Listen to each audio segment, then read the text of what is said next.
আজকের ক্লাসে আমরা শিখবো কিভাবে আমরা ইজিলি চাইলে ব্যাংকেও ইংরেজিতে কথা বলতে পারি। একদম ইজি একটা ডায়লগ দিয়ে সবার আগে শুরু করি, তাই না?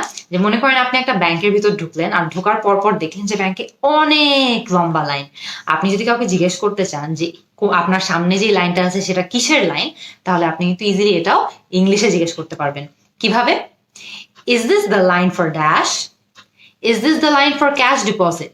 এটা কি ক্যাশ ডিপোজিটের line? Is this the line for cash withdrawal? এটা কি ক্যাশ উইথড্র করার লাইন? সো ডিপোজিট মানে কি আমি টাকা জমা দিতে এসেছি, উইথড্রওয়াল মানে কি যে আমি টাকা তুলতে এসেছি। সাধারণত কিন্তু ব্যাংকে ডিপোজিট করার আর উইথড্র করার লাইনগুলো আলাদা হয়। এখানে খেয়াল করে দেখবেন যে আপনি কিন্তু ব্ল্যাঙ্কে আপনার যেটা নিয়ে জানা দরকার সেটা নিয়েই কথা বলতে পারেন। ব্ল্যাঙ্কে জাস্ট ওই শব্দটা বসিয়ে দিলেই হবে। ওভারঅল সেন্টেন্সের স্ট্রাকচারটা কিন্তু সেম থাকছে। আমরা চাইলে is this the line for savings account বলতে পারি, is this the line for salary account বলতে পারি, is this the line for cash deposit, cash withdrawal. So আমাদের যেটা নিয়ে জানা দরকার আমরা জাস্ট সেটা বসিয়ে দিলেই কিন্তু হচ্ছে, বাকি সব কিছু সেম থেকে যাচ্ছে। এরপরে ব্যাংকে আমাদের অনেক সময় কিন্তু আমরা একটা অ্যাকাউন্ট খুলতে যাই বা একটা অ্যাকাউন্ট বন্ধ করতে যাই। সেই ক্ষেত্রে আমরা কিভাবে লাইনটা বলতে পারি? I'd like to dash an account. I'd like to open an account. মানে আমি একটা অ্যাকাউন্ট খুলতে চাই। I'd like to close an account.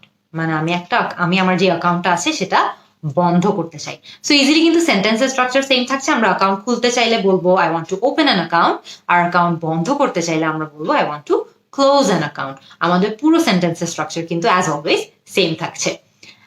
আরেকটা জিনিস যেটা নিয়ে আমরা সবসময় ব্যাংকে যাই বা ব্যাংকে কথা বলা লাগে সেটা হচ্ছে মানি ট্রান্সফার করা নিয়ে। I'd like to transfer dash. I'd like to transfer money. মানে আমি এক অ্যাকাউন্ট থেকে আরেক অ্যাকাউন্টে টাকা ট্রান্সফার করতে চাই। I'd like to transfer funds.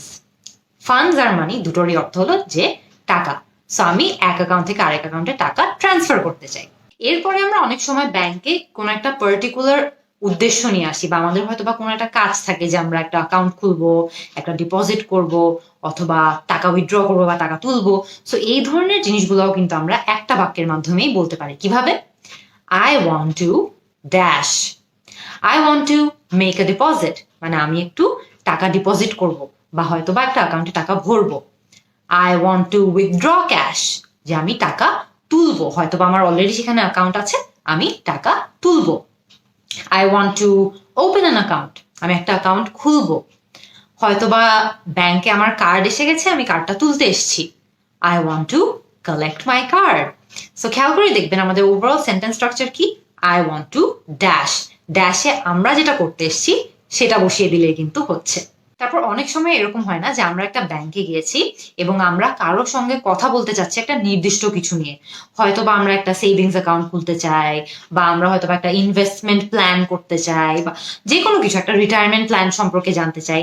এই ক্ষেত্রে আমরা কি সেন্টেন্স ইউজ করতে পারি? যে সেন্টেন্সটা দিয়ে আমরা বোঝাতে চাই যে আমরা কারোর সঙ্গে কিছু একটা নিয়ে কথা বলতে ইন্টারেস্টেড বা কথা বলতে চাই। কিভাবে বলতে পারি?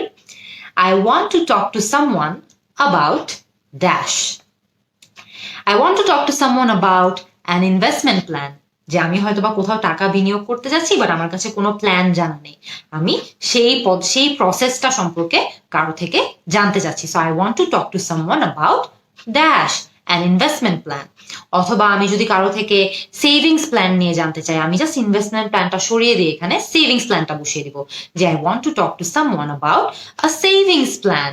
হয়তোবা আমি কারো থেকে রিটায়ারমেন্ট প্ল্যান সম্পর্কে জানতে চাচ্ছি। I want to talk to someone about a retirement plan. So আমি যার সঙ্গে যেটা নিয়ে কথা বলতে চাচ্ছি শুধু সেটা বসিয়ে দিলেই কিন্তু হচ্ছে। আমাদের ব্ল্যাঙ্কে আমরা সেই অনুযায়ী শব্দ বসাবো। আমাদের পুরো সেন্টেন্সের স্ট্রাকচারটা অ্যাজ অলওয়েজ একদমই সেম থাকছে, কোনো সমস্যা হচ্ছে না। আজকে কিন্তু খুব ইজি কিছু বাক্যের মাধ্যমে আমরা শিখে ফেলেছি কিভাবে একটা ব্যাংকে গেলেও আমরা খুব সহজে ইংরেজিতে কথা বলতে পারবো। ইংরেজিতে আমাদের বিভিন্ন প্রশ্ন থাকলে সেগুলো করতে পারবো। আর কি কি ধরনের সিচুয়েশনে ব্যাংকে আপনাদের ইংরেজিতে কথা বলা লাগে আমাকে কিন্তু কমেন্ট সেকশনে জানাবেন, এবং জানাবেন যে আপনারা কিভাবে সেই কথাগুলো ইংরেজিতে বলবেন। আমি কিন্তু আপনাদের অ্যান্সারের অপেক্ষায় থাকবো as always. See you in the next class.